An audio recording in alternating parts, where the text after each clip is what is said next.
Bem-vindos para mais um vídeo e para mais uma apresentação de um livro. E hoje eu trago um livro que eu já tinha feito uma apresentação logo no início da existência deste meu canal. Um livro importantíssimo. Tinha feito a introdução da primeira edição do livro, uma das primeiras edições do livro em Portugal, e agora vou fazer, portanto, a apresentação da 17ª edição do livro Cultura. Cultura, tudo o que precisa saber, de Dietrich Schwanitz. Cultura, tudo o que é preciso saber. Portanto, cultura, tudo o que é preciso saber. Portanto, a 17ª edição. Tinha já apresentado a primeira edição, já há um ano e poucos atrás, e agora, portanto, volta a sair uma edição adaptada para Portugal, e de facto tenho que falar sobre esta nova edição. Não vou falar sobre o conteúdo do livro, porque isso os meus amigos podem ir ver, portanto podem de facto ir ver ao meu canal, canal Ocidente Neri YouTube, podem ir ver portanto, o vídeo sobre cultura de Dietrich Schwanitz. Hoje vou falar sobre, portanto, esta nova edição, mas principalmente sobre o que é que nós entendemos por cultura. Bom, neste livro de Dietrich Schwanitz, o autor faz um relato completo, não é, com o conteúdo do livro, sobre toda a cultura ocidental, desde a sua história, desde a história da literatura, a história da arte, do teatro, da música, da filosofia. Depois, portanto, a primeira parte que é o saber e a segunda parte que é o poder. Depois faz-nos, na segunda parte, sobre o poder, uma série de capítulos muito interessantes sobre a relação dos papéis do sexo, sobre a relação do saber, da linguagem, portanto, e depois também da apresentação de livros, os livros mais importantes escritos, não é? Que se deve ler. Portanto, é um livro que, de facto, para mim, é um manual autêntico do saber.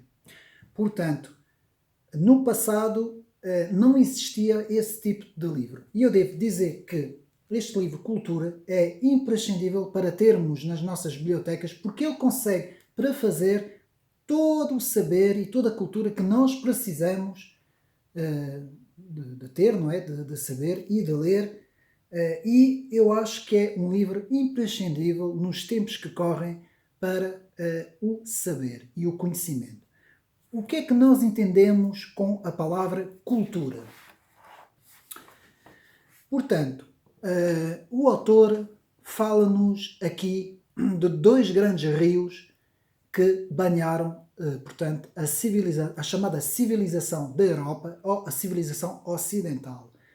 Que é, o primeiro rio se refere a dois grandes textos, portanto, o texto da Ilíada e da Odisseia e o texto bíblico. Esses dois textos, que representam a cultura grega romana e que representam a cultura hebraica e cristã, não é?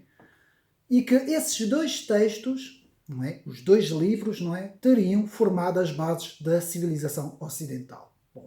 Quando nós entendemos cultura, e depois eu fiz uma pequena pesquisa sobre o assunto, quando nós entendemos a cultura, nós entendemos o aspecto da vida que se relaciona com toda a produção do saber, da arte, do folclore, da mitologia, dos costumes, das tradições, bem como a sua perpetuação pela transmissão de uma geração à outra.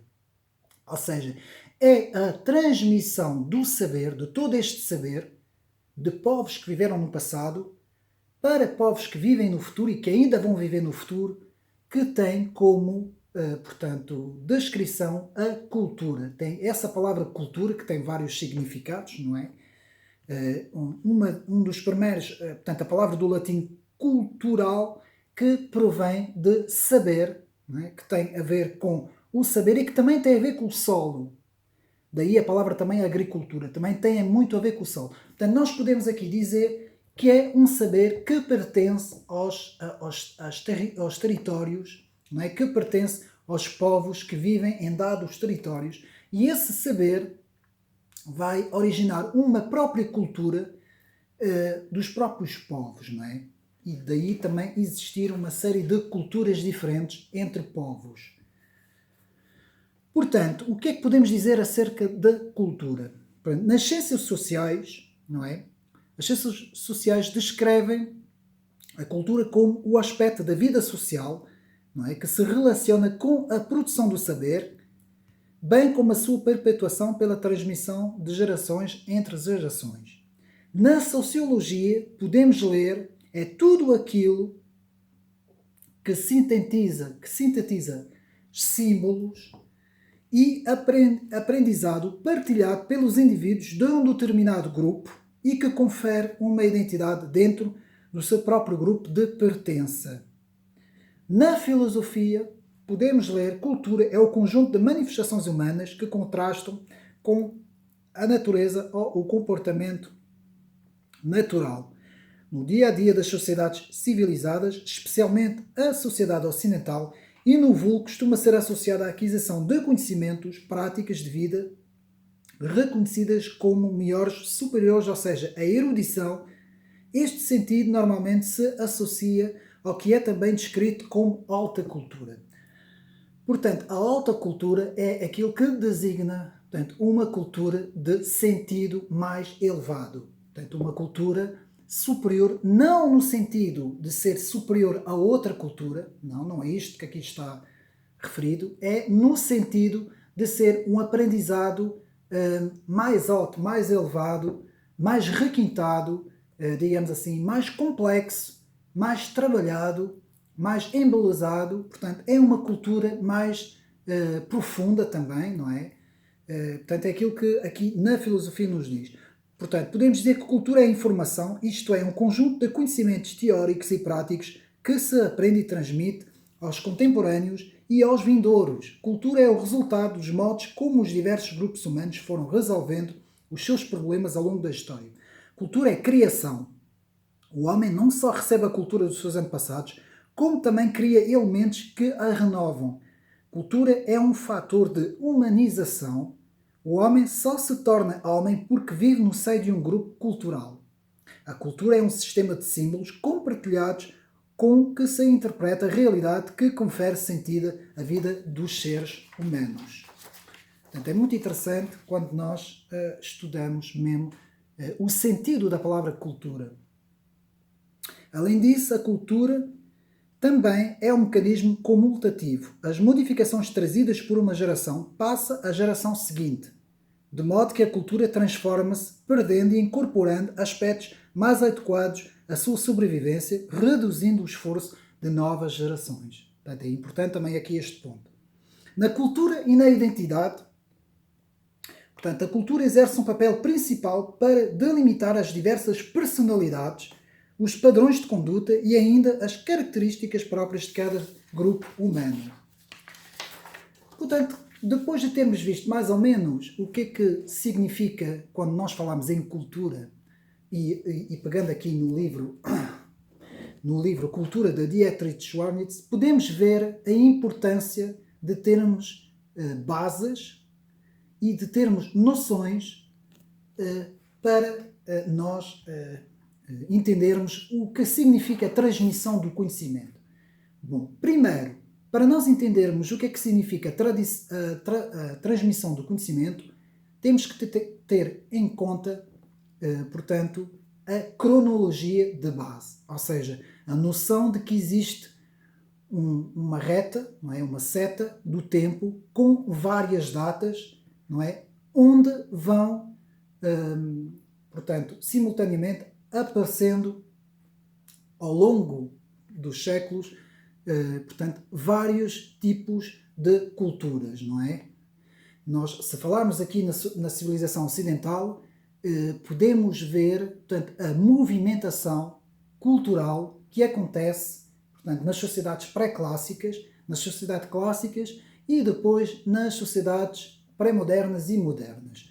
E nós podemos analisar a importância da transmissão do conhecimento. Só para termos aqui um pequeno exemplo, o Renascimento, não é? O Renascimento, quando começa, portanto, aí no século XIV, 1300 e picos, e no século XIV e século XV, quando o Renascimento começa, há uma série de fatores que vão originar uma efervescência do conhecimento. Nós temos, por exemplo, em 1453, quando se dá a queda do Império do Oriente pelos turcos, não é? Otomanos, que vão conquistar a parte oriental do Império, nós temos uma série de eruditos gregos, não é? Daquela zona toda ali da Grécia, que vão transitar para a Europa Ocidental, principalmente ali naquele reino mais ocidental, não é? A França, esses países mais a Inglaterra, a França, a Espanha, aquela zona, esta zona aqui. E o que é que isto vai dar? A Itália também, não é? O que é que isto vai dar origem? Vai dar origem que o conhecimento, esse conhecimento vai ser transmitido para a parte ocidental da Europa. Ou seja, há uma migração do conhecimento de uma parte do mundo para outra parte do mundo, não é? Por vários motivos, não é? E isto ao longo da história aconteceu várias vezes. Por exemplo, quando se dá as invasões bárbaras, não é? No terceiro século depois de Cristo, não é? No quarto século depois de Cristo, temos então também o saber cultural que vai ser preservado e também temos outros tipos de culturas que avançam também para dentro da Europa e sempre tivemos esta movimentação cultural ao longo dos séculos. E depois, a partir aí do século XVI para cima, quando começam, portanto, os descobrimentos e uma série de fatores na história, não é? Portanto, a Reforma Protestante, por aí fora, o humanismo e por aí fora, nós vamos ter depois uma maior circulação, principalmente por causa da invenção da imprensa, não é? Vamos ter uma maior circulação da cultura também, do saber, que vai ser muito importante, não é? E que vai começar também a interagir com outras culturas, não é? Até chegar ao processo de mundialização, não é? Do século XIX, XX e XXI, em que se dá então um interrelacionamento cultural entre os vários povos. Bom, tudo isso origina coisas que nós podemos dizer tensões, não é? E também equilíbrios. E eu quero aqui falar de uma coisa importantíssima que eu guardei para a parte final deste vídeo, que é o equilíbrio entre a tradição e a inovação. E porquê que estou a falar sobre isso? Porque é importantíssimo compreendermos que tem que haver um equilíbrio entre o que é transmitido, não é? Pelos povos do passado, o que vem do passado, o que é transmitido por meio da tradição, e um equilíbrio com a inovação, aquilo que acontece na modernidade e depois na pós-modernidade, as inovações culturais, tecnológicas, e tem que haver uma interação, um equilíbrio entre o que é tradicional e o que é inovacional. Portanto, muitas vezes, quando existe uma tensão, uma ruptura, não é? Uma disruptura entre a tradição e a inovação, muitas vezes temos aquilo que é chamada o ponto zero, começar de novo, o género de uma tábua zero, de uma tábua rasa, e muitas vezes isso tem gerido complicações enormíssimas, porque todo o saber, e dizendo uma frase bem conhecida de Edmund Burke, de que nós só entendemos o futuro e o presente estudando, portanto, o saber e os povos do passado. Portanto, as vozes do passado são aquilo que nos vão trazer a experiência e o conhecimento para estarmos preparados para o futuro, para prepararmos melhor o nosso presente, para estarmos preparados para o futuro, não é? Então, este equilíbrio entre tradição e inovação é importantíssimo termos isto em conta e, com isso, estudar os clássicos. E eu quero aqui incentivar, principalmente, e é por isso que eu estou a apresentar novamente esta nova edição.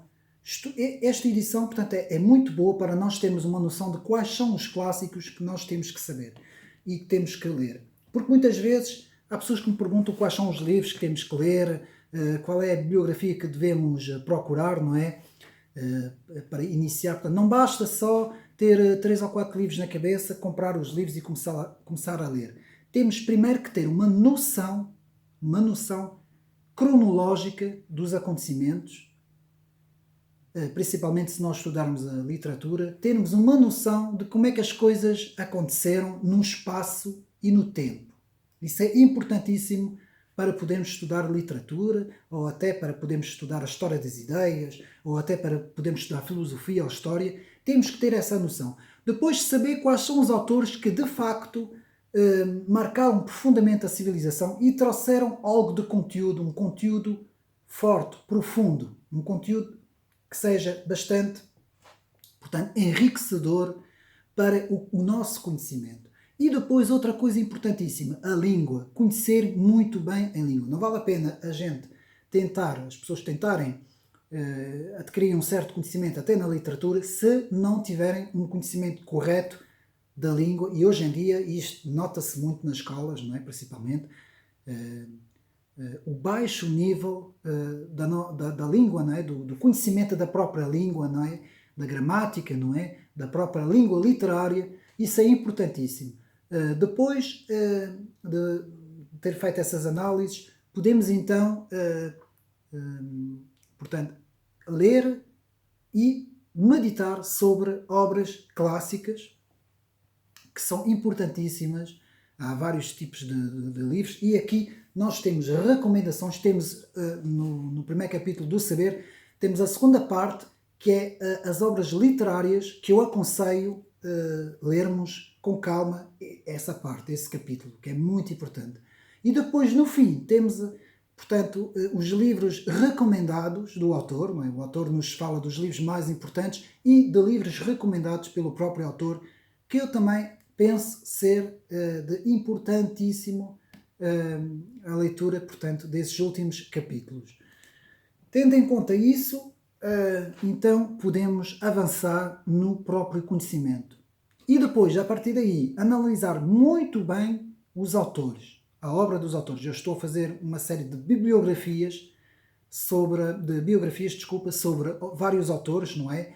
Vários autores na literatura, são muitos, vão ser para aí mais de 300 autores que eu vou aqui fazer vídeos, para termos o conhecimento das próprias biografias dos autores, das próprias obras, não é? A própria bibliografia dos próprios autores, e para termos uma noção no espaço e no tempo de quem são esses autores, qual foram o contributo destes autores para a história e para a literatura, para termos um conhecimento mais vasto sobre estes campos.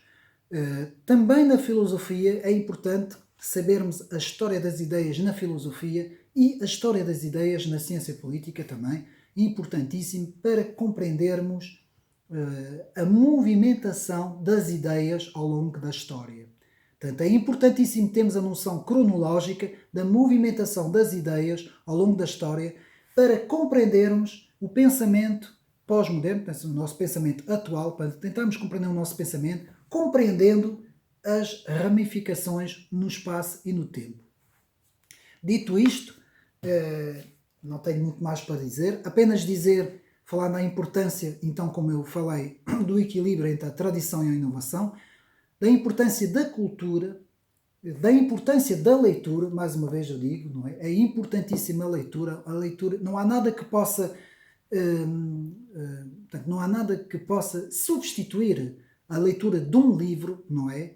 Noutros suportes, estou a falar agora de outros suportes, e também a importância de fazer apontamentos, refletir sobre a própria leitura, a maneira como se lê, não é? A maneira como se entende, como se interpreta, tudo isso deve estar, portanto, devemos ter em conta todos esses parâmetros que eu estou aqui a falar. E mais uma vez eu recomendo, portanto, a última edição do livro Cultura, tudo o que é preciso saber, de Dietrich Schwarnitz, portanto, a última edição, a 17ª edição, portanto, da editora Dom Quixote, um livro muito bem adaptado em português, não é? Mais uma vez em português. Podem ver o meu vídeo no canal YouTube sobre a primeira edição, não é? Que eu fiz, em que eu aí apresento o conteúdo do livro, e pronto, penso estar tudo dito sobre este vídeo de hoje. Espero que mais uma vez tenha sido útil para os meus amigos. Quem não for inscrito no canal pode se inscrever. Peço aos meus amigos para também ajudar este canal, partilhando estes vídeos, ajudando a que possamos novamente ganhar o gosto pela leitura, pelo saber, pelo conhecimento e que a cultura seja algo precioso para as nossas vidas, que nós possamos procurar o conhecimento e o saber e meditar também neste saber. Espero que tenham gostado deste vídeo e até uma próxima.